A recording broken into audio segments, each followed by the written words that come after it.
안녕하세요. 예. 자, 다들 한 주일 동안 잘 보내셨습니까? 네. 오늘 추운 날씨인데 오신이라고 고생하셨습니다. 자, 또 즐거운 공법을 시작할까요? 예. 오늘 저희가 기본서 페이지 112페이지 이 검표할 부분이죠. 검표. 자, 보겠습니다. 자, 검표를 보기 전에요. 지금 우리가 배우고 있는 파트가 어디 파트를 지금 배우고 있어요? 우리 국토계획 및 연안법률 국토계획법 배우고 있는데 지금은 계획 파트 배우고 있어요? 아니면 이용 파트 배우고 있어요? 국토계획 및 연안법률의 계획 파트 배우고 있죠? 계획에는 행정계획인데 제일 먼저 나오는 우리 국토계획법에는 빅3 계획이 있어요. 예, 첫 번째가 광역도시계획. 자, 광역도시계획은 어디를 대상으로 수립한다고 그랬어요? 광역도시계획은 2개 이상의 행정관할구역을 묶어서 이렇게 수립한다고 그랬죠? 그래서 이 광역계획본이 딱 지정되면 거기에 장기발전 방향을 제시한 계획이다. 그리고 또 광역도시계획 밑에 이거 하나 관할구역을 대상으로 수립하는 계획이 있다고 그랬죠? 자, 그 계획이 무슨 계획이에요? 도시군계획. 그래서 도시군계획은 당의 관할구역을 대상으로 하죠. 그죠? 2개 이상 묶어서 하는 게 아니라. 근데 그 도시군계획에는 뭐와 뭐가 있다고 했어요? 도시군 기본계획과 그리고 도시군 관리계획이 있다. 도시군 관리계획. 이 기본계획은 관리계획을 수립하는데 지침을 제시한다. 그죠? 이 세 가지 계획 중에 제일 중요한 계획이 무슨 계획이에요? 예, 관리계획입니다. 자, 도시군 관리계획. 자, 그러면 우리 도시군 관리계획은 관리계획은 관할구역을 개발하고 정비하고 보전하기 위한 구체적인 행정계획이에요. 자, 그러면 관리계획으로 입안하고 결정하는 내용이 어떤 게 있었어요? 관리계획으로 입안하고 결정하는 내용이 우리 지구 기사조 막 그랬었잖아요. 자, 뭐 있었어요? 용도 지역을 그리고 또 용도 지역을 보완해 주는 게 뭐라고 그랬어요? 용도 지구, 용도 지구를 지정하고 변경하는 게 그죠? 자, 그래서 용도 지역, 용도 지구 지정 변경. 그래서 이 지 이렇게 배웠잖아요. 그다음에 두 번째 도시군 관리 계획으로 입안하고 결정한 내용이 두 번째가 용도 구역이었죠. 용도 구역을 지정하고 변경하는 거. 이 용도 구역은 지역 지구 제한을 세게 강화하기도 하고 완화하기도 하고 하는 센 놈이라고 그랬죠. 자, 그러면 이 관리 계획으로 결정되는 용도 구역의 종류는 몇 가지 있었어요? 예. 개도시 뭐 한다고 했죠? 개도시를 수입하자. 개도시 수입 그랬죠. 용도 구역을 지정하고 변경하는 게 오늘 용도지역, 용도지구, 용도구역 다 배우는 거예요. 지정하고 변경하는 게 그래서 여기를 구 그랬죠. 구, 지구. 그 다음에 또 세 번째가 뭐였어요? 지구 기반 시설의 설치 정비 개량에 관한 사항 그죠? 자, 기반시설이 쭉 열거돼 있었죠. 그런데 용어 정리 기반시설이 도시군 관리계획으로 결정이 되면 이걸로 즉 도시계획으로 당해적의 도시계획으로 결정이 되면 용어가 바뀐다고 그랬죠. 기반시설이 도시군 관리계획으로 결정되면 우리는 그걸 무슨 시설? 도시군 계획시설. 도시군 계획시설이라고 그랬죠? 그러면 도시군 계획시설을 설치하고 정비하고 개량한 사업을 무슨 사업? 도시군 계획시설 사업. 도시군 계획시설 사업. 학교, 도로, 공원 만들고 이런 것들이 도시군 계획시설 사업이에요. 여기 3번에서 시설 사업이 나오고 그 다음에 지구, 그 다음 네 번째가 사죠. 사가 뭐였어요? 도시 개발 사업. 개발 사업이 뭐예요? 단지 시가 주소한 신도시 만드는 사업이죠. 자, 그 다음에 또 있는데 뜯어 고치는 사업. 정비 사업, 개발 사업, 정비 사업에 관한 게. 그래서 지구, 사. 그죠? 그러면 여기에 있는 3번과 4번, 여기에 있는 여기 시설 사업, 그리고 도시 개발 사업, 정비 사업. 이 세 개의 사업을 묶어서 우리는 무슨 사업이라고 했어요? 세 개. 도시, 군, 계획, 사업. 그 말 같은데, 그죠? 도시군 계획사업. 도시군 계획사업은 도시군 관리 계획을 시행하기 위한 사업으로서 도시군 계획 시설 사업, 그리고 도시 개발 사업, 정비 사업을 말한다. 이 세 개 사업을 도시군 계획 사업이다. 이렇게 부릅니다. 그래서 이 도시군 관리 계획은 이런 도시군 계획 사업을 주 내용으로 하잖아요. 그죠?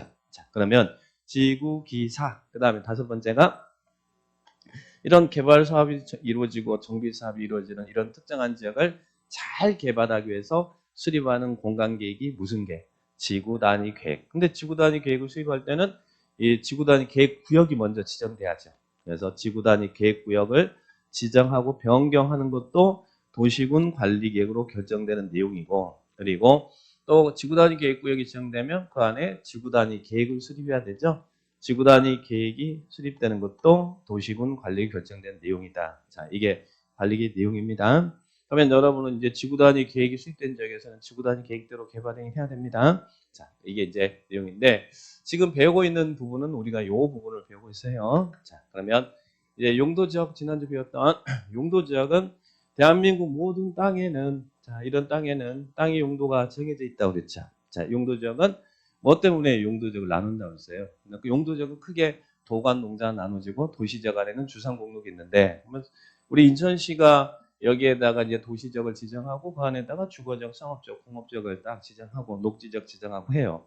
그 지정한 이유는 뭐 때문에? 용도지역을 지정한 이유는 토지 이용과 건물의 용도를 제한하기 위해서 그래요. 여기다가 주거지역 지정했으면 이 지역에는 거주에 필요한 용도로만 지어야지 다른 용도로 건물 지으면 안 된다. 건물의 용도를 제한하고 그리고 또 건폐율 용적률을 제한하고 높이를 제한하겠다는 이야기예요. 용도적이 지정되는 이유는 제한함으로써 어떻게 하겠다는 이야기죠. 토지를 경제적 효율적으로 이용하고 공공 복리 증진을 도모시키겠다. 그런데 이런 용도적의 특징은 중복되게 지정해요, 중복되지 않게 해요. 중복되지 않게 도시군 관리계획으로 이 관리계획으로 결정한 지역을 말한다. 그렇게 기억을 합니다. 그러면 이런 용도 지역은 도시군 관리 계획으로 누가 지정합니까? 지정권자를 보니까 두 개 이상의 뭐 시도에 걸친다든지 그럴 때는 국장이 지정해요. 자, 그러면 우리 인천시에서는 누가 지정할까? 인천시에서는 인천시장이 이 지역 주거지역이다, 상업지역이다, 공업지역이다 이렇게 지정해요. 그런데 문제는 도입니다. 도안에는 시군이 있죠. 자, 김포시도 있고 뭐 이러잖아요. 그러면 김포시에서는 이런 용도지역 지정을 누가 해요? 용도지역은 일반 시장 군수는 기초자치단체장은 그런 당해 지역에 용도지역을 지정할 수 있는 행정 권한이 없어요. 그러면 시군 지역에서는 도지사가 결정합니다. 그래서 시장 군수가 지정해 주세요라고 신청을 하면 도지사가 일련의 행정 절차를 거쳐서 이 지역이 무슨 지역이다라고 지정한다는 이야기예요. 도지사가 행정 권한을 가져요. 인천시장은 도지사랑 동급이니까 직접 결정할 수 있는 권한이 있지만 그런데 우리 도안에 인구가 50만 이상의 시가 있다고 그랬죠. 도안에 인구가 50만 이상의 시를 우리는 무슨 시라고 했어요? 대도시. 대도시 예를 들면 경기도 성남시, 경기도 김포시에서는 이 용도적 지정을 경기도지사가 지정하지만 성남시라든지 수원시라든지 이런 대도시에서는 누가? 대도시 시장이 결정권자다. 이렇게 기억을 하셔야 됩니다. 시라도 같은 시가 아니에요. 그래서 도시군 관리계획에서는 대도시 시장이라는 사람이 나와요. 여기 같은 경우는 대도시장이라는 사람은 등장하지 않습니다. 그냥 시장 안에 들어가 있어요. 나올 이유가 없으니까 안 나오는데 여기서는 권한자로서 이렇게 등장을 하더라. 그래서 이런 용도적은 국장시도지사, 대도시장이 도시군 관리 결정한다. 누구는 결정권자가 아니라고요? 일반 시장 군수는 결정권자가 아니다. 이렇게 기억을 딱 하시기 바랍니다. 그러면 용도 지역이 지정되는 이유는 뭐 때문이겠다? 아까 건물의 용도 제한하기 위해서 한다고 했죠? 건축 제한한다고 그랬죠? 건축 제한하고 이러이러한 건물 지을 수 있다. 그러면 건물 지을 수 있는데 얼마의 규모로 지을 수 있느냐? 건폐율 제한하고 용적률 제한한다. 그래서 용도 지역이 지정되는 효과는 이 효과다. 이렇게 머릿속에 기억을 딱 하시기 바랍니다. 그런데 이런 용도 지역 안에서의 건축 제한은 우리 어디서 든다고 그랬어요? 용도 지역 안에서 건물의 용도라든지 종류라든지 규모 등의 제한은 뭐에 간다? 대통령령으로 정한다. 대통령령이 뭐예요? 우리 법 시행령이죠. 그래서 우리 법 시행령에서는 21개 지역에서 할 수 있는 거, 할 수 없는 것 이렇게 쭉 열거하고 있습니다. 그래서 이런 부분들 지난주에 간단하게 봤어요. 자, 그러면 관리계획으로 결정되어지는 이 도시군 관리계획으로 결정되는 용도적의 종류를 한번 보도록 하겠습니다. 예, 지난주 배웠던 건데 전국토는 크게 어떻게 나눈다고요? 크게 큰 구분은 도시적 그리고 또 무슨 적? 관리적, 농림적, 자연환경 보전적. 이게 도, 관, 농자가 큰 구분이다. 이 네 개가 큰 구분이에요. 도, 관, 농자. 그런데 도시적은 인구와 산업이 밀집되고 밀집 예상되는 지역인데 도시적은 어떻게 나눈다? 우리는 도시적의 모임, 주거적, 상업적, 공업적, 녹지적, 도시적 안에 주상 공록이 있더라. 그런데 주거적에서도 또 그 안에서도 또 세분이 된다는 이야기죠. 주거적은 또 어떻게 나눠요? 전용 주거적, 일반 주거적, 준주거적, 전일준 정리합니다. 그러면 전용 주거적과 일반 주거적의 차이는 뭐라고 했어요? 전용은 주거의 전용이 되는 지역이잖아요. 양호한 주거 환경을 보호한다. 양보, 그죠? 일반 주거적은 편리한 주거 환경을 조성하고 해서 그래서 전량은 일편단심 그랬죠? 그러면 제1종 전용주거적은 단독주택 중심의 양호한 주거 환경을 보호하기 위해서 필요한 지역이고 그리고 2종 전용주거적은 공동주택 중심의 양호한 주거 환경을 보호하기 위해서 필요한다. 그 부분이 전용 1종, 2종이고 일반 주거적은 대신 단독 공동이 아니라 층층층 저층주택 중심의 편리한 주거 환경을 조성할 필요가 있으면 일종 일반 주거적. 근데 참고로 일종 일반 주거적에서는 몇 층이야? 층수 제한이 있다고 그랬죠. 몇 층요? 4층 이하로 재야 됩니다. 여기는 4층 이하. 그러니까 4층 이하니까 아파트를 지을 수 있어요, 없어요? 아파트 안 된다. 우리 주거적에서 아파트가 안 되는 지역은 어디가 안 된다? 1종은 무조건 아파트 안 돼요. 2종부터 아파트 되는데 숫자가 크면 클수록 높은 아파트가 들어섭니다. 그러면 2종 일반 주거적이 높은 아파트가 들어서겠어요? 3종이 높은 아파트가 들어서요. 3종. 자, 그러면 2종 일반 주거적은 중층 주택 중심의 편리한 주거 조성. 근데 2종 일반 주거적은 이 층수 제한이 조례로 두고 있어요. 조례로. 예, 여기는 법률에서 4층이야 이렇게 나오지만 여기는 해당 지방자치단체 조례로 층수 제한을 하는데 서울 같은 경우는 서울 2종 일반 주거적의 층수 제한은 서울시 조례가 서울시 2종 일반 주거적은 7층 이하로 제하라 이렇게 규정하고 있어요. 서울시 같은 경우는 2종 일반 주거적에서 아파트가 들어서더라도 몇 층이야? 7층 이하의 아파트밖에 못 들어섭니다. 일반적인 이제 다른 지자체 같은 경우는 조례가 15층의 규제를 많이 해요. 다른 지방자치단체는. 근데 서울시만 7층 이하의 규제가 있더라. 그래서 조례를 두고 좀 있습니다. 근데 이에 반해서 3종 일반 주거적은 층수 제한이 없어요. 중고층 주택 중심의 편리한 주거 환경을 조성하기 위해서 필요한 지역이 3종 일반 주거적이다. 그죠? 그러면 여기 주택지구 살지만 또 준주거적은 뭐겠어요? 준주거적은 주거적이잖아요. 주거지역인데 주거 기능을 위주로 하되 그러면 주거 기능을 보완해주는 무슨 시설이 필요하겠어요? 상가 같은 거 뭐 이런 거 있어야겠죠? 상업시설과 업무시설의 보완이 필요한 지역이 준주거적이다. 그렇게 기억합니다. 그래서 주거적은 6개가 있더라. 먼저 정리하시고 그 다음에 상업적은 어떻게 나눴어요? 중일육은 이렇게 배우셔야 됩니다. 중심상업적은 어디를 중심상업적이라고 그래요? 도심, 부도심의 상업기능 확충 제일 비싼 땅이죠. 그래서 중심상업적이 건폐율 보세요. 90이야. 아직 건폐율이 뭔지는 모르지만 용적률은 1500%예요. 어마어마하죠. 다른 데보다 제일 건폐 용적률이 높잖아요. 그죠? 중심상업적.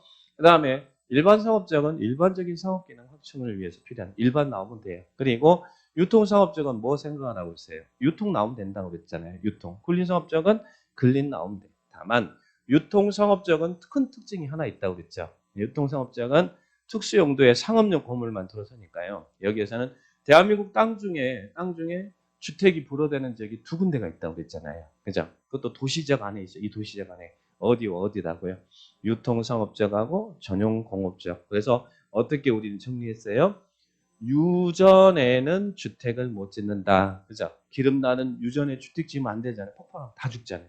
유전에는 주택을 못 짓는다. 그렇게 기억합니다. 그리고 근린상업지역은 어디 생각하고 있어요? 상업지역인데 근린이란 말은 가깝다 이 말이잖아요. 어디에? 우리 주택가 주변에 가까이 있는 상업지역이라는 얘기죠. 즉 근린지역에서 일용품 서비스 공급을 위해서 필요한 지역. 이런 지역이 근린상업지역이다. 그래서 이 근린상업지역은 이 준주거지역과 비슷해요. 비슷해. 그러나 상업적이니까 약간은 용적률의 차이가 나지만 그런 기능은 비슷한 기능을 한다. 근데 어느 지역에 속해 있느냐에 따라서 토지 가치가 달라지잖아요. 그래서 준주거지역보다는 상업적이니까 그래도 그린 상업적이 훨씬 더 비싸겠죠. 용도 다양하고. 그다음에 중일력은 그다음에 공업적은 전일준. 그죠? 전용공업적, 일반공업적, 중공업적, 전일준 정리합니다. 그중에 전용공업적은 어떤 지역이었어요? only 공업이잖아요. 중화공업 등 공해성 공업을 수용하기 위해서 필요한 지역. 그러면 이 지역도 사람들과 살면 힘들겠죠? 그래서 유지안에는 주택을 못 짓는다. 그리고 조심할 건 시험에서 잘 틀리는 부분이 일반 공업적과 중공업적이라고 했어요. 일반 공업적은 환경을 저해하지 않는 공업 배치 목적으로 필요한 지역은 무슨 지역이에요? 일반 공업적이에요? 중공업적이에요? 일반 공업적. 근데 거기를 중공업적이라고 답을 잘 하니까 조심하셔야 돼요. 그러면 중공업적은 어떤 지역이에요? 굉장히 좋은 땅이죠. 자, 예, 경공업, 기타 공업을 수용하되 무엇도 할 수 있는 지역. 주거, 업무, 상업도 할 수 있는 거예요. 준이라는 말이 그런 단어를 갖고 있잖아요. 근데 여기는 중공업적은 주거도 할 수 있고 업무도 할 수 있고 상업도 할 수 있어요. 우리 서울에 있는 구로공단에 있는데 구로공단 중에 디지털 단지 있잖아요. 그런 지역들은 아파트 들어섰어요, 없어요? 막 들어서 있잖아요. 그러면 공업적은 극과 극이에요. 전용 공업지역 같은 경우는 주택 자체가 안 되지만 준공업지역은 아파트도 지을 수 있어요. 준공업지역은 아파트도 지을 수 있고 여기는 숙박시설도 설치될 수 있고 여러 가지 굉장히 기능이 많은 지역이 준공업지역이다. 이렇게 이해를 하시면 되겠죠. 그래서 공업지역 중에서도 건폐율은 다 똑같지만 용적률은 제일 높잖아요. 준공업지역에 400이죠. 300, 350, 400 이렇게 법이 정하고 있습니다. 자, 그러면 공업적 전일주 그 다음에 녹지적 도시는 다 이런 목적으로 개발하는 게 아니라 보존해야 될 땅도 있잖아요. 그러면 녹지적인데 녹지적은 어떻게 나눴어요? 보생자, 보생자. 이 중에 제일 규제가 강한 땅이 어떤 땅이에요? 보전 단어 나오면 규제가 제일 강한 거예요. 도시의 자연환경 등을 보전할 필요가 있는 녹지지역이 보전 녹지지역이다. 보전 녹지지역 토지 규제가 가장 강한 지역입니다. 도시지역에서. 그러면 여러분이 또 시험에 잘 나오는 게 요거하고 요건데 생산 녹지, 자연 녹지인데 여러분이 돈이 있으면 토지 투자를 할 때 생산 녹지 지역의 땅을 사야 돼요? 아니면 자연 녹지 지역의 땅을 사야 돼요? 어느 게 돈 되는 땅이라고 했어요? 돈 되는 땅은 자연 녹지지역이 돈 되는 땅입니다. 왜 돈 된다는 이야기예요? 녹지지역이지만 개발을 할 수 있는 녹지지역이라는 이야기예요. 자, 그러면 생산 녹지지역은 도심지 안에 전답이에요. 전답. 농업적 생산이 이루어지고 있다는 이야기예요. 있으니까 개발을 유보할 필요가 있다. 유보한다는 말은 다음에 한다는 얘기잖아요. 개발을 유보할 필요가 있어요. 그런 지역이 생산 녹지지역이고 자연 녹지지역은 산은 산인데 우리 집 뒷동산 생각을 하고 그랬죠. 도시 안에 녹지 공간 확보, 장내 도시 용지 공급을 위해서 보전할 필요가 있어요. 그러나 수익이 발생하지 않는 비수익성 녹지지역이니까 불가피하면 제한적 개발을 허용할 수 있는 녹지지역이 자연 녹지지역이다. 그런데 시험에는 불가피하면 제한적 개발을 허용할 수 있는 녹지지역은 생산 녹지지역이다 그러면 왠지 생산이 개발 같거든. 자연 유보 같거든. 그러니까 그렇게 물어보면 맞다라고 답을 잘하니까 조심하셔야 돼요. 그러면 그걸 안 헷갈리려면 여러분 돈이 있으면 어느 지역에 땅을 사신다고요? 자연 녹지지역. 왜 사는지는 알 거 아니에요. 돈 되니까 사겠죠? 개발할 수 있으니까 사겠죠? 자, 그래서 돈 되는 땅은 자연 녹지지역이다. 그래서 녹지지역은 보생자 정의합니다. 그러면 도시지역은 총 몇 개가 용도지역이 있어요? 도시지역은. 주거지역 6개, 상업지역 4개, 공업지역 3개, 녹지지역 3개. 총 몇 개 용도지역이 있다? 16개가 있다. 용도지역은 중복돼요? 중복되지 않아요? 중복되지 않게 도시관리계획으로 인천시는 인천시장이 이렇게 정한다는 이야기예요. 인천시장이 이렇게 정하게 됩니다. 자, 그러면 도시적 받고 그 다음에 관리적입니다. 관리적은 제가 어떻게 생각하라고 했어요? 관리는 도시지역에 준하여 농림지역 자연환경 보전지역에 준하여 관리가 필요한 지역이에요. 그래서 관리는 친구가 있어요. 그런데 이 관리지역도 도시지역처럼 세분이 되다는 이야기예요. 어떻게 세분되냐면 보생계, 보정관리지역, 생산관리지역, 계획관리지역으로 세분합니다. 그럼 이게 뭐가 헷갈릴 수 있을까요? 앞에 있는 녹지지역과 헷갈릴 수 있죠. 녹지지역은 보존녹지지역, 생산녹지지역, 자연녹지지역, 보생자 그리고 관리지역은 보생계, 보존관리지역, 생산관리지역, 계획관리지역. 그러면 보존관리지역은 각각 준하는 친구가 있다 그랬어요. 자, 보존관리지역은 누구하고 친구예요? 보존관리지역은 어떤 지역이 보존관리지역으로 지정되냐면 보존관리지역은 자연환경이라든지 산림보전이라든지 생태계 보전 등이 필요합니다. 그러면 그런 보전이 필요하면 원래는 자연환경 보전적을 지정해야 돼요. 그런 지역은. 그런데 주변 용도 지역과의 관계 때문에 자연환경 보전적으로 지정하여 관리하기가 곤란하다. 그러면 그 지역은 짝퉁이적인 보전관리지역 지정한 거예요. 그러면 보전관리는 거의 자연환경 보전지역과 친구다 이 말이죠. 원래 자연환경 보전지역을 지정해야 되는데 주변 용도 지역과의 관계 때문에 자연환경 보전지역으로 지정하여 관리하기가 곤란하면 보전관리지역 그게 나옵니다. 그래서 관리는 친구를 잘 기억하셔야 돼요. 친구는 닮아요 안 닮아요? 닮겠죠. 그러니까 요 놈도 제일 규제 강하지만 관리지역 중에서는 보전관리가 제일 규제가 강하다. 이렇게 기억하시고 그 다음에 생산관리지역은 누구하고 친구겠어요? 농림지역과 친구죠. 원래 농업, 임업, 어업 생산이 이루어지고 있는 지역인데 비도시적인데 농업, 임업 생산이 이루어지고 있으면 당연히 그 지역을 농림지역을 지정해야 되겠죠. 그렇지만 여기도 마찬가지로 주변 용도 지역과의 관계 때문에 농림지역으로 지정하여 관리가 힘들대요. 그럴 때는 생산관리지역을 지정하겠다는 얘기예요. 생산관리지역. 생산관리는 농림지역하고 친구다. 그렇게 기억하시고 그러면 계획관리지역은 그럼 당연히 누구하고 친구겠어요? 자, 도시지역하고 친구겠죠? 향후 도시적으로 편입이 예상되는 지역이라는 이야기예요. 그러면 이 제일 돈 되는 땅은 관리지역 중에서 어느 지역이 제일 돈 되겠어요?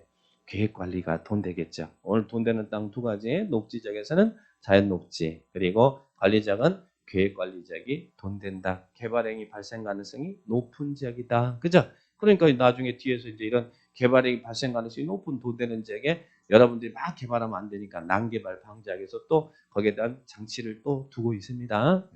봅니다. 그 다음에 대한민국 땅 중에 제일 많은 지역이 어디라고 하세요?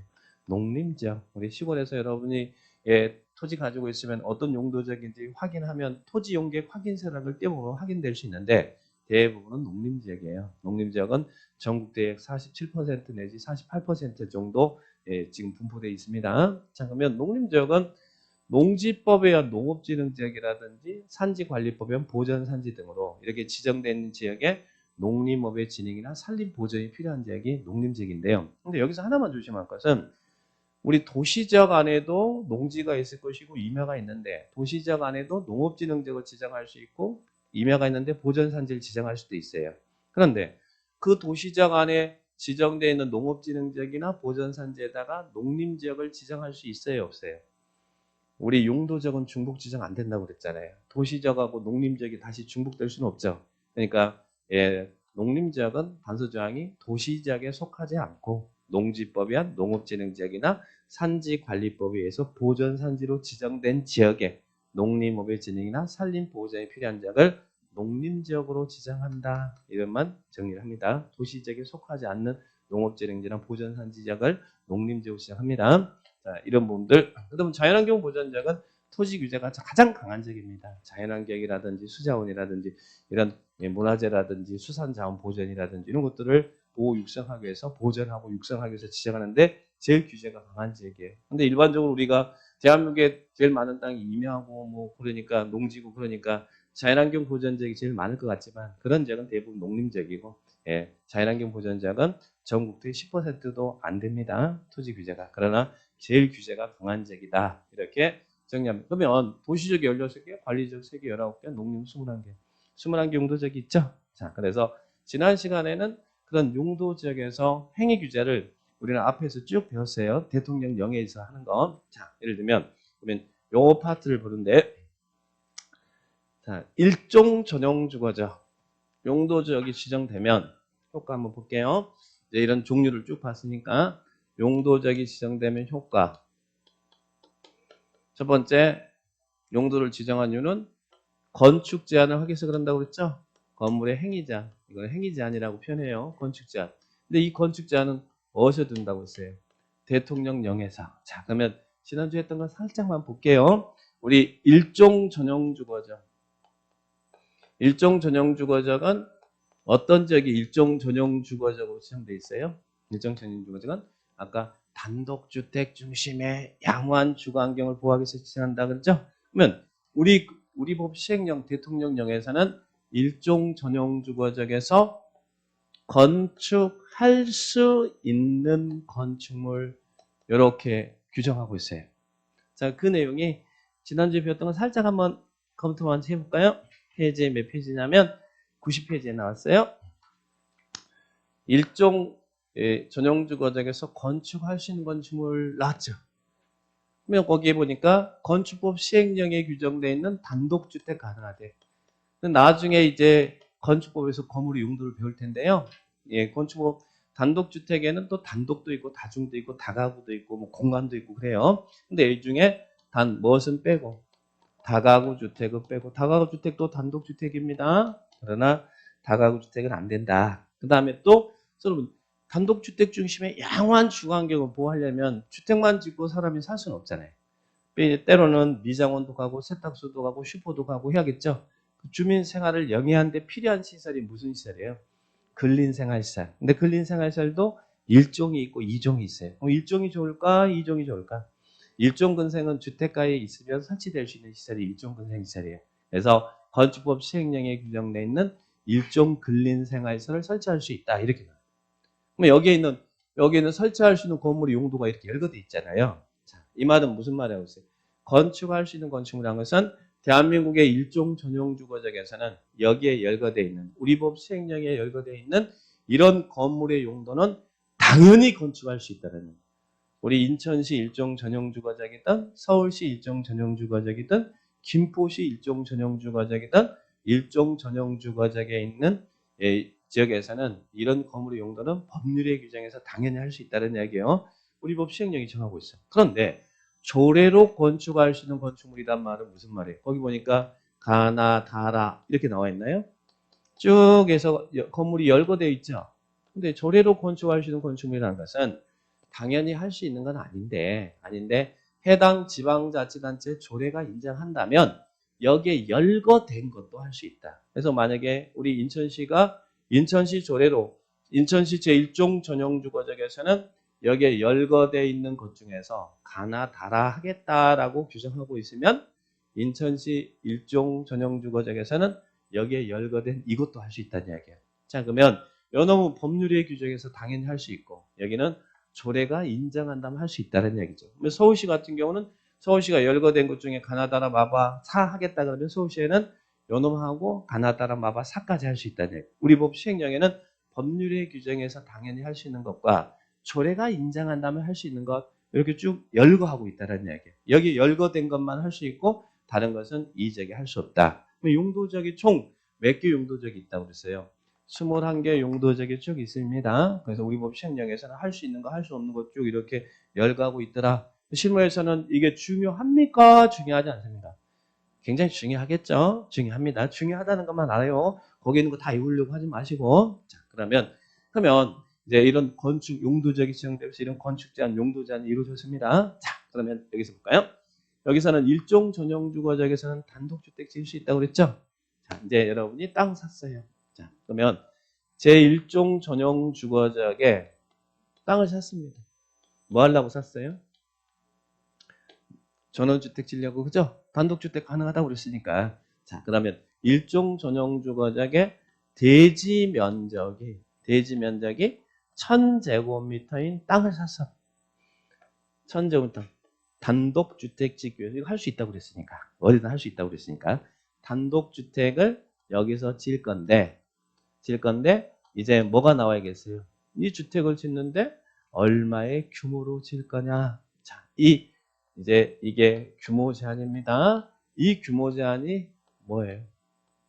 규모 제한이 건폐율과 용적률입니다. 시험에는 매년 나오죠. 올해 시험에도 32회 때 이것들 나왔고요. 건폐율과 용적률이다. 규모 제한, 건폐 용적률이다. 자, 그러면 이제 기본서 들어갈게요. 페이지 몇 페이지로 들어가냐면 오늘 배우는 112페이지. 112페이지. 건폐율과 용적률인데 건폐율은 수평적 규모를 제한해요. 개념 잡는 게 중요합니다. 암기는 나중에 하시더라도 건폐율이 뭐고 용적률이 뭐고 이 개념을 정확하게 이해하는 게 중요합니다. 건폐율은 수평적 규모 제한하는 것이고 용적률은 수직적 규모를 제한하는 거예요. 자, 그러면 건폐율의 개념 정리할게요. 원래 한문적인 해석은 건물 건자, 덮을 패자. 그러니까 하늘에서 내려봤을 때 건물이 대지를 덮을 수 있는 비율을 말한다는 이야기예요. 건물 건자 덮을 패자. 위에서 내려봤을 때 건물이 대지를 덮을 수 있는 비율. 우리 건물 지을 때는 터 잡고 올라가야 되잖아요. 그 터가 건폐율이라는 이야기예요. 건폐율. 그러면 한문적인 해석은 건물 건자 덮을 패자라고 했는데, 법률상의 개념은 어떻게 정리하냐면 이 개념 이해하셔야 됩니다. 건폐율이란 대지 면적에 대한 뭐예요? 건축 면적의 비율을 말한다. 대지 면율이니까 곱하기 100 해야겠죠. 대지 면적에 대한 건축 면적의 비율을 말한다. 그죠? 그러면 대지 면적에 대한 건축 면적 비율, 우리는 건대. 대지 면적이 1000제곱미터. 대지 면적이 1000이죠? 1000제곱미터 항상 기준이 분모가 기준이 될 거 아니에요. 1000제곱미터인 땅에서 단독주택 지을 수 있다고 보니까 사가지고 단독주택을 지을 거예요. 네. 일종 전용주거지역에 적용되는 건폐율을 확인해 봤더니 건폐율이 50%다 이렇게 나왔어. 그럼 건폐율이 50이라는 말은 무슨 말일까? 이 땅에서 건축할 수 있는, 우리가 지금 궁금한 건 요거잖아요. 건축 면적이잖아요. 이 땅에서 건축할 수 있는 면적은 그 대지 면적의 50%다 이 말이죠. 대지 면적의 50%라는 이야기죠. 그러면 대지 면적이 1000이니까 건폐율이 50이면 건축할 수 있는 면적은 얼마라는 얘기예요? 대지 면적이 50%니까 최대 건축할 수 있는 면적은 500제곱미터다. 그죠? 그러면 이제 건축 면적이 뭡니까? 건축 면적은 나중에 건축법 시간에 배워요. 쉽게 말해서 하늘에서 내려봤을 때 건물이 대지를 덮고 있는 면적이라고 생각하시면 돼요. 자, 그러면 대지 면적이 1000인데 건폐율이 50이었어요. 그러면 여기서 단독 위에서 내려봤을 때 건물이 대지를 덮고 있는 이 터라고 그랬잖아요. 건축 면적은 최대 얼마까지라는 얘기예요. 대지 면적이 50%니까 최대 건축 면적은 500제곱미터죠? 그러면 건축 면적이 500이면 나머지는 어떻게 하라는 얘기예요? 나머지는 건물 짓지 말고 빈 땅으로 남겨둬야 된다. 공지로 남겨야 된다. 이 말이죠.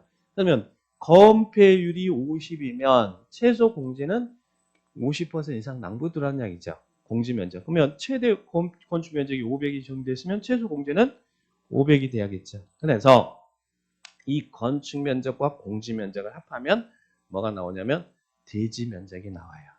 건축 면적 플러스 공지 면적이 대지 면적이다. 이렇게 개념 이해합니다. 그러면 건폐율이 90%란 말이 무슨 말이에요?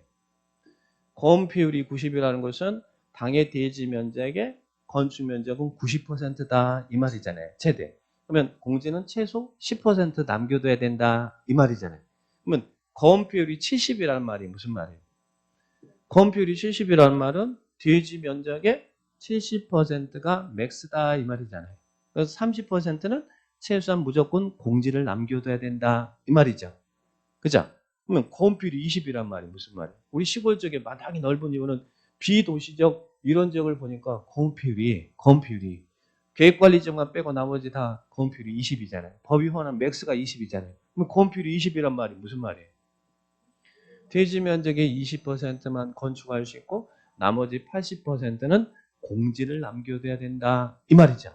그래서 이 건폐율의 개념을 이해하셔야 돼요. 수평적으로 얼만큼 더 볼 수 있는. 근데 만약에 이 하나의 대지에 2동 이상의 건물이 들어선다. 자, 여기 지금 한 동이 들어섰으니까 최대가 500이지만 하나의 대지에 2동, 여기에 2동의 건물이 들어선다 그럴 때는 이때는 이 건축 면적 합계가 500을 넘어가면 안 된다는 얘기예요. 그죠? 여기는 그러니까 250, 250, 500을 넘어가면 안 된다는 이야기예요. 하나일 때는 500이지만 하나의 대지가 2동 이상의 건물이 있을 때는 이 건축 면적은 건축 면적 합계를 말한다. 그 합계를 말한다. 이렇게 이해를 합니다. 그럼 건폐율이 20이다, 건폐율이 70이다, 건폐율이 50이다, 건폐율이 60이다, 90이다. 이런 말 이해해요? 안 해요? 이해돼야겠죠? 위에서 내려봐서 건물이 되죠. 그러면 가끔씩 물어봐요. 건폐율이 얼마입니까? 이제 이렇게 물어보면 어떤 분은요. 건폐율이 200이 돼, 200. 그럼 건폐율이 200이라는 말은 무슨 말이에요? 당의 대지 면적의 2배 더 풀어야 이 말이잖아요. 그죠? 그럼 남은 땅을 더 풀라는 이야기예요? 건폐율은 절대 100이 넘어갈 수 없어요. 그래서 여기서 보니까 법이 허용하는 최대 건폐율을 보니까 여기도 5, 6, 9, 7, 100이 안 넘어가잖아요. 최대 맥스가 지금 상업적이 90이잖아요. 그죠? 건폐율은 도시가 아닌 적은 다 건폐율 20이고 계획관리적만 40이잖아요. 그죠? 건폐율은 절대 100이 넘어갈 수 없어요. 100이 넘어가면 단지 넘어가야 된다는 이야기잖아요. 그래서 건폐율이 그러면 제대로 높은 지역은 어디겠어요? 건폐율이 제일 높은 지역은 상업지역. 상업지역이 중심상업지역, 그것도 상업지역이 다 건폐율이 짱짱하잖아요. 9, 8, 8, 7 뭐 그러잖아요. 그죠? 주거지역이요 5, 6, 5, 7 막 이렇게 하는데 상업지역은 8, 8, 7 이렇게 나와요. 자, 그러면 건폐율에 대한 개념 수평적 규모를 제한한다. 그러면 건폐율이 있는 이유가 뭘까요? 만약에 여러분이 우리 용도적을 인천시가 용도적을 정해놓고 이런 건축물의 용도만 제한한다면 건폐율을 두고 있지 않다면 여러분들은 상업지역 내 땅 사가지고 여기다 상가 질 때 건폐율이 없다면 어떻게 짓겠어요? 어떻게 짓겠어? 이렇게 꽉 차게 짓겠어요? 이렇게 짓겠죠? 전문용어로 이빠이 짓 거 아니에요? 이빠이. 예? 꽉 차게 짓겠죠? 왜? 하나라도 한 푼이라도 더 벌어야 될 거 아니에요? 지금 빈 땅이 뭔 필요가 있습니까? 그러면 공지가 없겠죠? 공지가 없으면 어떤 문제 발생해요? 일조라든지 채광이라든지 통풍이라든지 화재 많은 문제점이 발생한다. 그래서 건폐율이 있는 이유는 이 최소한의 공지를 확보하기 위해서 있더라. 이렇게 정리를 합니다. 건폐율. 자, 그러면 예, 교재 112페이지 보세요. 112페이지. 건폐율의 개념 이해가 중요합니다. 건폐율이 뭔지. 건폐율이란 대지 면적에 대한 건축 면적의 비율을 말한다. 가로 안에 대지에 건축물이 2개 이상 있을 때는 이들 건축 면적 합계로 한다는 말 이해되죠? 비율을 말한다. 그래서 밑에 공식 건폐율이란 대지 면적에 대한 건축 면적의 비율을 말한다. 건대 이렇게 기억하시고 규제 목적 보니까 셋째 줄 이러이러한 목적으로 공지를 확보하기 위해서 있더라. 최소한의 공지를 확보하기 위해서 있더라. 그죠? 공지를 확보할 목적으로 있다. 이렇게 건폐율이 있는 이유를 보시고 그러면 지금 현재 건폐율 적용을 어떻게 할까? 자, 건폐율은요. 우리 법에서는 이렇게 규정하고 있어요. 이 국토계획법의 건폐율 적용은 법률이 건폐율 최대 한도는 적용 최대 한도는 법률과 그리고 대통령령이 정하는 최대 한도 범위 내에서 조례로 정한다. 이렇게 나와요. 법률과 대령이 정하는 최대 한도 범위 내에서 조례로 정한다. 이렇게 나왔어요. 자, 보세요. 지금 현재 전국토는 크게는 도관농자 나눠졌죠. 근데 도시지역에는 또 주상공동 나눠졌죠. 자, 그러면 우리 주거지역에서 적용되는 건폐율은요. 주거지역에 적용되는 건폐율의 최대 맥스가 70이라는 이야기예요. 이게 이제 주거지역 법률에 있는 내용이에요. 근데 주거지역은 우리 법 시행령에서 어떻게 나눈다고 했어요? 전일준 나눈다고 그랬죠? 이게 이제 시행령이에요. 그러면 주거지역은 최대 맥스가 이 시행령 70, 법률이 70인데 건폐율이 70이란 말 무슨 말인지 이해되죠? 70인데 시행령에서는 이제 또 세분하고 있어. 전용 주거지역에서는 이게 대통령령이라는 얘기예요. 전용 주거지역에서는 건폐율은 50이다. 1종, 2종 다 50이다. 그리고 일종 일반 주거지역은 건폐율 적용이 60이다. 60이란 말 무슨 말 이해되죠? 60. 그리고 2종 일반 주거지역도 건폐율은 60이다. 근데 3종 일반 주거지역은 건폐율이 유감스럽게 작아요. 1종, 2종 일반 주거지역보다 건폐율은 작아요. 대신 용적률이 높아요. 용적률이 높은 게 중요한 거죠. 용적률이. 그러면 그리고 준주거지역은 항상 이 법률상 최대치와 항상 일치. 준주거지역이 아까 주거지역의 법률상 최대치가 70이죠. 자, 여기도 70이다. 자, 그래서 법률과 대통령령이 정하고 있는 이 최대 한도 범위 내에서 뭘로 정하냐면 실무는 조례로 정합니다. 조례. 자, 요게 이제 실무예요. 법률과 대리정하는 최대 한도 범위 조례. 자, 보세요. 자, 아까 일종 전용 주거적에 적용되는 건폐율의 최대치가 얼마였어요? 일종 전용 주거적은 주거적의 최대치가 70이고 일종 전용 주거적은 50이 맥스죠? 자, 그런데 이 법령이 정하는 이게 이제 법령이라고 그래요. 법령이 정하는 최대 한도 범위에서 조례자는데 우리 인천시가요. 인천시 조례로 우리 인천시 제1종 전용 주거적에서는 적용되는 건폐율은 인천시 조례가 여기가 40%다라고 인천시가 정하고 있다면 인천시에서는 이 40% 적용해서 건물 지어야 된다는 얘기예요. 자, 그리고 서울시가 서울시 조례로 서울시 일종 전용 주거적에 적용되는 건폐율은 35%다라고 서울시 조례가 정하고 있다면 서울시에서는 35% 적용해서 건물 지어야 돼요. 그러니까 실질적으로 실무 적용은 이 법령이 실무적으로 적용되는 게 아니라 이 법령의 범위 내에서 지자체 조례가 정하는데 이 조례가 실무에 적용되더라 그래요. 실무는 조례입니다. 그러면 여러분 실무상으로는 이 조례인데 그러면 인천시에서는 인천 이 조례 적용해야 되고 서울시는 이걸 적용해야 되는데 시험에서는 이 조례가 나올 수 있어요 없어요? 이 서울시 조례를 물어보진 않을 거 아니에요. 그죠? 또 인천시 조례를 물어볼 수가 없죠. 조례라는 남은 지방자치단체, 지방의회가 만든 자치법규잖아요. 그러니까 조례는 지방자치단체마다 다 다르잖아요. 그죠? 이 조례를 물어볼 수는 없어요. 실무상으로는 조례가 적용되지만 조례를 물어볼 수는 없어요. 그러면 조례라는 놈은 지방자치단체가 지방의회 의결을 거쳐서 만든 자치법규가 조례인데 조례는 무엇을 절대 위반할 수는 없어요. 대한민국 정부가 만드는 법령을 위반할 수는 없어요. 인천시가 조례를 정할 때 인천시 조례를 정할 때 이 법령, 국토계획 법령을 위반할 수는 없다는 이야기예요. 서울시도 마찬가지로. 그러면 이 법령은 대한민국 모든 지역에 동일하게 적용되는 기준이 되겠죠. 기준이 되겠죠. 이게 동일하게 어디든 다 조례로 정하지 넘어갈 수 없는 기준이 되잖아요. 그러면 시험에서는 실무가 나오겠어요? 기준이 나오겠어요? 대한민국 모든 지역에 동일하게 적용되는 기준. 그러면 여기에 있는 건폐율이라든지 여기에 있는 이런 건폐율 이런 것들 다 외워야 될까요? 5657, 9887, 72 막 이런 거 외워야 될까요? 이게 기준이잖아요. 21개 지역에 적용되는 기준이잖아요. 이 범위 내에서 조례 정하니까. 그러면 요 부분은 유감스럽지만 다 암기해야 됩니다. 그럴 거 없어요. 아무것도 아니에요. 나중에는 이런 것만 나오면 더 흥분해요. 걱정하지 마세요. 그러니까 우리 교과서에 있는 112페이지에 거기에 있는 밑에 용도적 건폐율 표 있죠? 그거 외우셔야 돼요. 지금 외우지 마시고 지금부터 외우라고 그러면 다음 주 안 나오고 그러니까요. 예? 천천히 외울 겁니다. 일요일 달부터는 외울 겁니다. 외울 거예요. 외울 거니까 걱정하지 마세요. 지금은 건폐율의 개념이 뭔지 이해하시라는 이야기. 이해할 수 있죠? 여기는 21개는 지금 이 시험에 올해 시험에 요 용적률 나왔어요. 이 건폐율 용적률은 매년 번갈아가면서 하나씩 내거든요. 근데 올해는 용적률이 시험에 나왔으니까 내년에는 건폐율 출제할 확률이 높죠. 예, 이것들은 이런 거 나오면 거저먹는 점수거든요.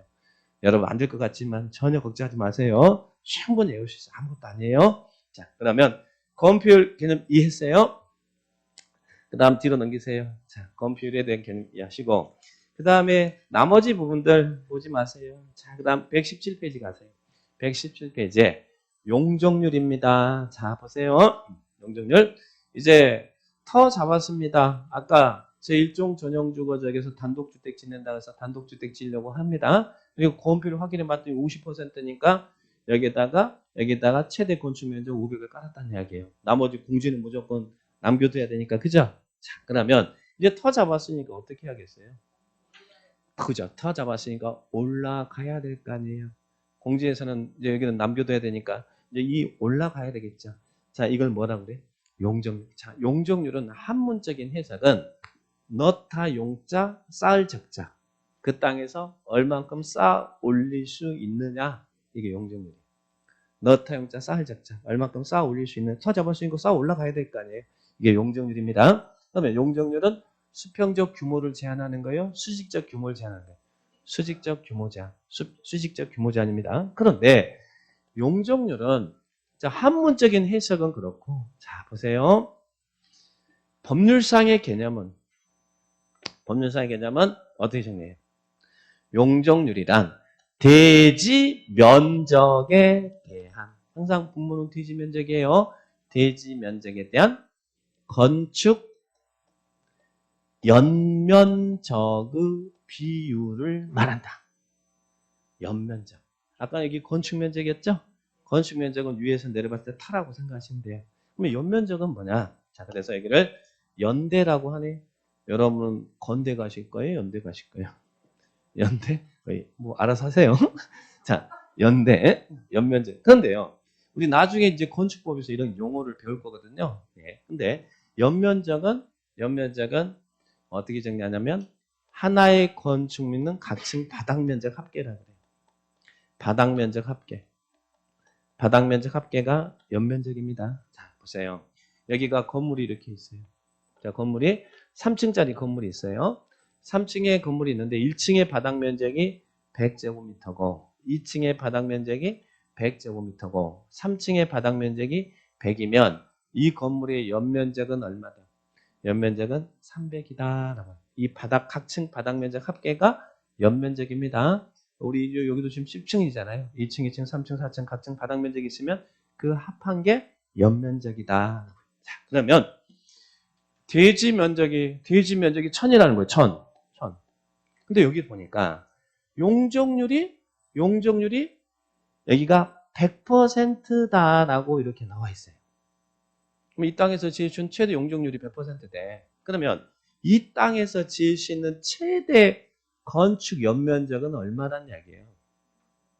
연면적이 지금 용적률이 100%란 말은 연면적은 얼마란 이야기예요?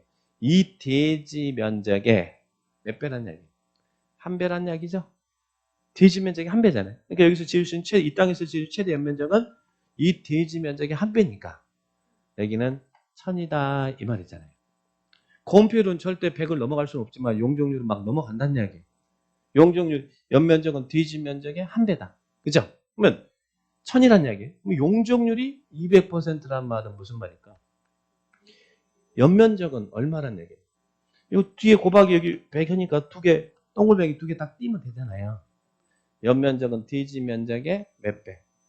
두 배란 이야기잖아요. 용적률 200이면. 그러면 이 땅에서 똑같은 대지 면적 1000인데 용적률이 200%면 지을 수 있는 최대 연면적은 2000이죠. 그러면 대지 면적이 1000일 때 용적률이 1000이었으니까 터 500 잡았고 거기서 이제 500, 500 두 개 올리면 2층 나올 수 있다는 이야기죠. 최대 건축 면적 적용해서 건물 지을 때 여기는 500, 500에서 1000이라는 이야기고 용적률이 200이라는 말은 대지 면적이 두 배니까 지을 수 있는 최대 연면적이 2000이잖아요.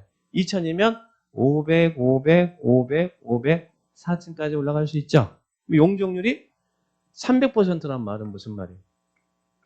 이 연면적은 대지 면적의 3배다. 그럼 대지 면적이 1000이니까 1000 곱하기 3 하니까 지을 수 있는 최대 연면적은 3000이다. 그죠? 3000이다. 그러면 용적률이 높으면 높을수록 좋아요? 안 좋아요? 좋죠. 그럼 용적률이 1000%란 말은 무슨 말이에요?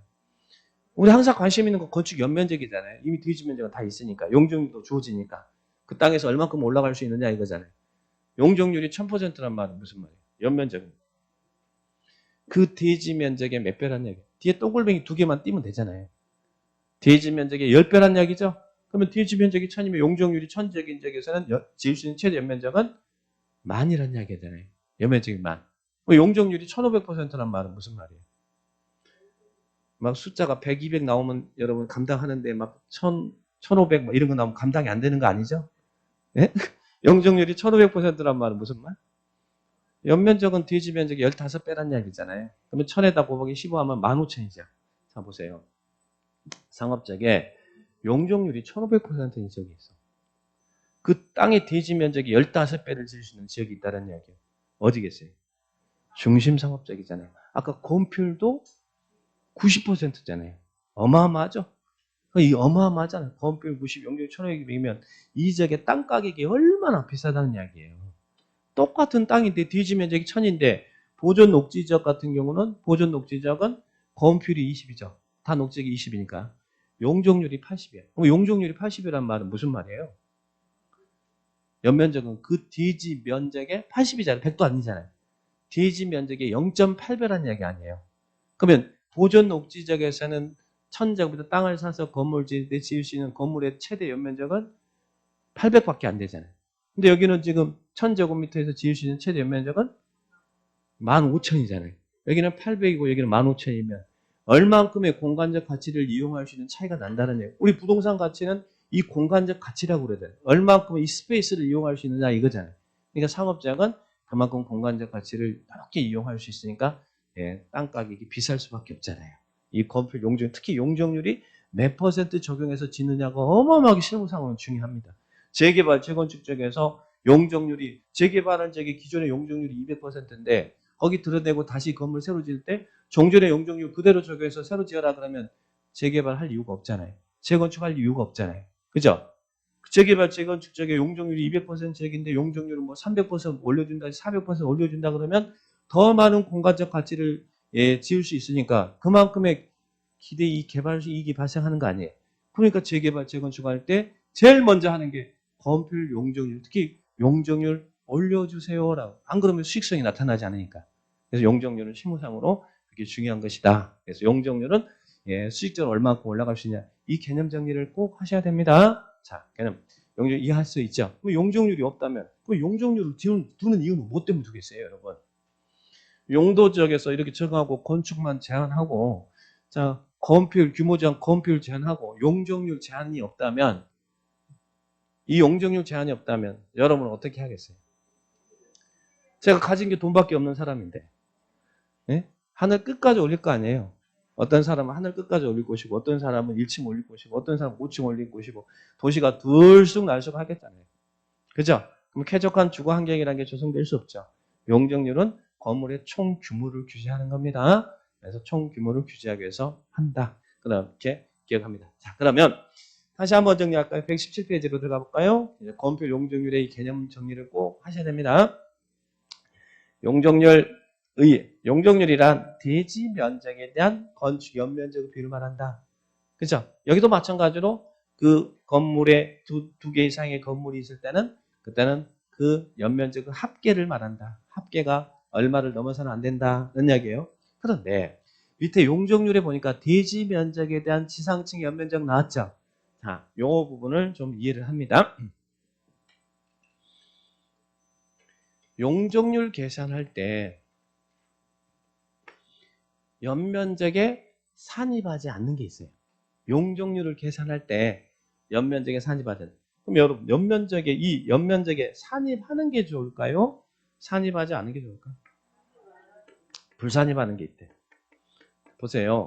대지 면적이 1000인데 용적률이 200%면 지을 수 있는 최대 연면적은 얼마라고 했어요? 용적률이 200%면 이 땅에서 지을 수 있는 최대 면적은 대지 면적의 2배죠. 여기는 지을 수 있는 최대 면적은 2000제곱미터잖아요. 총 용적은 2000이죠. 그런데 건물이 이렇게 들어서 있는데 그 2000의 총 용적에 포함이 안 되면 더 올라갈 수 있잖아요. 그러니까 용적률 계산할 때 불산입하는 것은 산입하지 않는 것은 이 연면적에 산입하지 않는 것은 좋은 거예요. 건물이 있는데 그분이 산입이 안 되면 더 올릴 수 있잖아요. 이 총 용적에 적용이 안 되니까 불산입하는 게 좋은 겁니다. 그러면 어떤 것은 용적률을 계산할 때 건축 연면적에 산입하지 않느냐? 자, 먼저 용적률이라는 것은요. 그 지상에서 얼만큼 위로 올릴 수 있느냐. 지상에서 얼만큼 위로 올릴 수 있느냐지 지하층의 이 바닥 면적은 용적률 계산할 때 연면적이 안 들어가요. 지하 1층이든 지하 2층이든 지하 3층이든 지하 4층이든 지하 100층이든 지하층의 면적은 용적률 계산할 때 연면적에 산입하지 않습니다. 우리 밑에 지금 우리 건물에 지하 1층, 2층, 3층 주차장 있잖아요. 그 지하층의 바닥 면적은 지을 수 있는 총 용적에 포함하지 않겠다는 이야기. 지하층 많이 지어라 이 말이잖아요. 그 지을 수 있는 총 용적에 포함시키지 않겠다는 이야기입니다. 좋은 거죠? 자, 일단 지하층은 용적률 계산할 때 연면적에 산입하지 않습니다. 그 다음 또 하나는 그러면 지상층이 용적률 계산할 때 이 연면적이 들어가는 거잖아요. 지상층이나 바닥 면적이 들어가는 거죠. 그런데요. 이 건물이 10층짜리인데 1층에 여기에 주차장이 있대. 주차장이 있대. 이 건물의 부속 용도로 이용되는 주차장이 이렇게 있다는 이야기예요. 그러면 지상층이라도 1층에 있는 주차장 면적은 용적률 계산할 때 연면적에 포함하지 않습니다. 야, 주차장 많이 설치해줘라 이 말이에요. 용적률 계산할 때 주차장 지하는 아예 포함하지 않는다고 그랬으니까 지하에 주차장이 있던 뭐 근린생활시설이 있던 예, 식당이 있던 뭐 어떤 있던 그런 것들은 무조건 고려하지 않으니까 그죠? 지상에는 지상층의 주차장의 면적이 용적률 계산할 때 연면적이 안 들어가요. 좋은 거죠? 자, 그래서 예, 지상층의 부속 용도로 이용되는 주차장 면적은 용적률 계산할 때 연면적에 산입하지 않습니다. 자, 그 다음에 또 하나 우리 건축법에서 이제 나중에 이 건축법에서 초고층 건축물이라는 걸 배워요. 초고층 건축물. 초고층 건축물은 어떤 걸 초고층 건축물이라고 하냐면 층수가 50층 이상이거나 또는 예, 우리 층의 높이가 층의 굽이 명확하지 않으면 4m를 하나 층으로 보거든요. 뭐 50 곱하기 4 그러면 얼마예요? 200이죠? 높이가 200m 이상인 건축물을 초고층 건축물이라고 그래요. 나중에 건축법에서 고층 건축물, 초고층 건축물 배울 텐데 근데요. 우리 이 초고층 건축물 같은 경우는 이 중간중간에 피난 안전구역을 만들어주라고 그래. 사람들이 대피할 수 있는 피난 안전구역. 우리 지금 대한민국 제일 높은 지역이 어디예요? 어디가 제일 높은 건물이 있어요? 저기 잠실에 롯데타워 있죠? 123층짜리 있잖아요. 그렇죠? 초고층 건축물이잖아요. 초고층 건축물인데 그러면 초고층 건축물은 30계층마다요. 30계층마다 피난 안전구역을 이렇게 만들어주라고 그래요.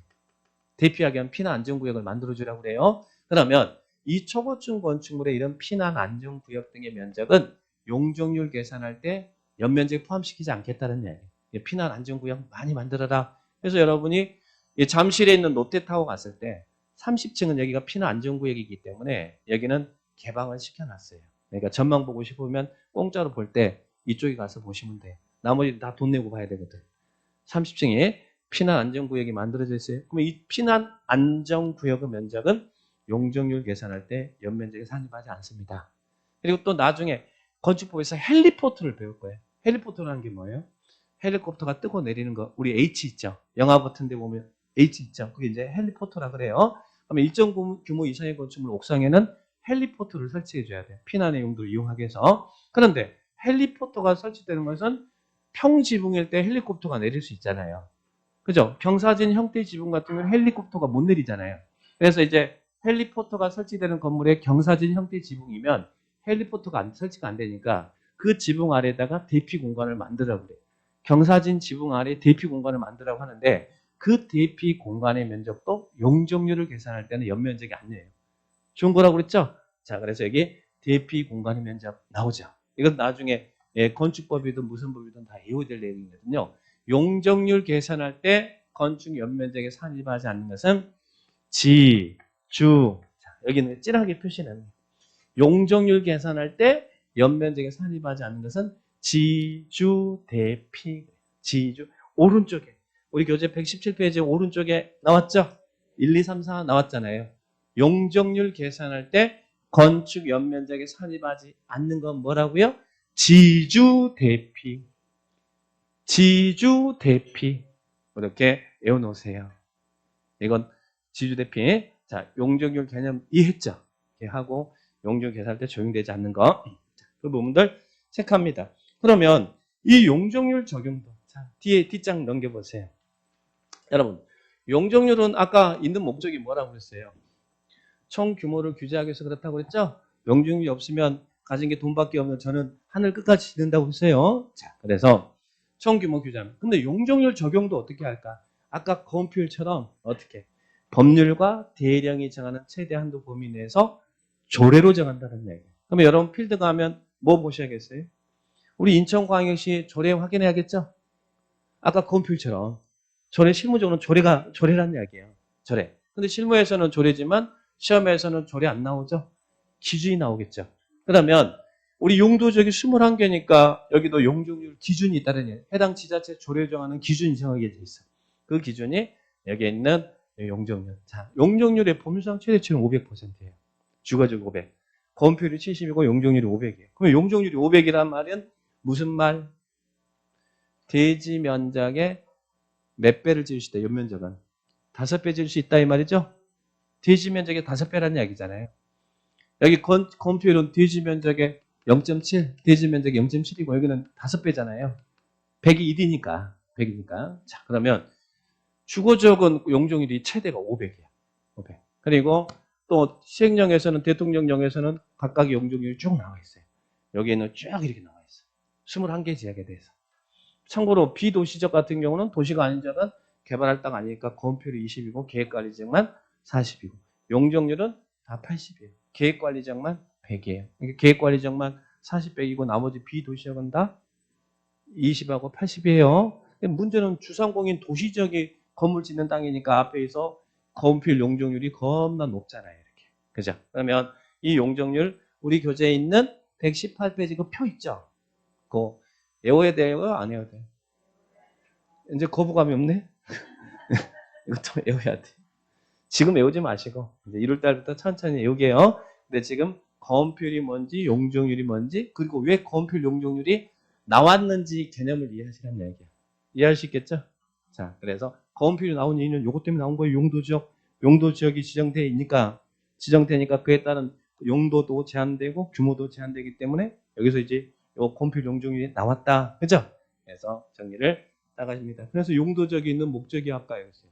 용도지역을 지정한 이유는 토지와 건물의 용도, 건폐 용적 높이 등을 제한하기 위해서 용도지역이라는 놈이 이렇게 나오더라. 이 부분을 이해를 딱 하셔야 됩니다. 자, 그러면 거기 118페이지 그 정도 정리하시고요. 자, 119페이지 이분 안 봐도 돼요. 120페이지, 120페이지 볼 필요 없고요. 자, 그다음 123페이지 이제 용도지역에 대한 개념 정리했고, 자, 이제는 뭐 배울까요? 용도지구에 대해서 배우겠습니다. 용도지구 좀 쉬었다 하자. 용도지구는.